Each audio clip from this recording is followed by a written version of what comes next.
जो ड्राइवर्स है, आज कोई 10 रख रहा है, कोई 9 रख रहा है और कोई 8 रख रहा है। तो ये सारे कंपटीशन में अगर आज कोई परेशान है तो वो ड्राइवर्स है।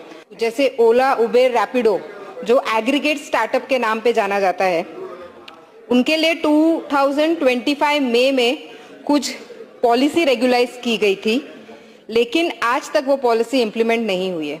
वो पॉलिसी जब रेगुलराइज किया गया तब उनको 2 महीने का वक्त दिया था और वो 2 महीने के वक्त में अभी तक ओला, उबेर या रैपिडो किसी ने भी ये पॉलिसी के अंदर एग्रीगेट तौर पे भाग नहीं लिया है। आज क्या हो रहा है कि उनके लिए एक मिनिमम फेयर जो कि एसी कैब्स के लिए ₹32 पर किलोमीटर, रिक्शा के लिए 23 से 26 रुपया पर किलोमीटर और नॉन एसी कैब्स के लिए 28 से लेके 31 रुपीस का पर किलोमीटर का रेट तय किया गया है।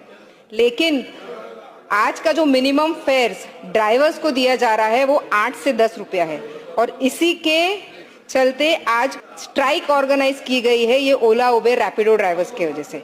और ये तीनों के कंपटीशन में आज जो ड्राइवर्स है, आज कोई 10 रख रहा है, कोई 9 रख रहा है और कोई 8 रख रहा है। तो ये सारे कंपटीशन में अगर आज कोई परेशान है तो वो ड्राइवर्स हैं। तो उनका जो स्ट्राइक पे जो मांग है, क्योंकि ये पॉलिसी को रेगुलेट कर दिया गया है, ये एग्रीगेट पॉलिसी के अंदर ओला, उबेर, रैपिडो को इमीडिएटली इम्प्लीमेंट कराया जाए और साथ ही साथ इनकी जो मांगे हैं उनको पूरी की जाए।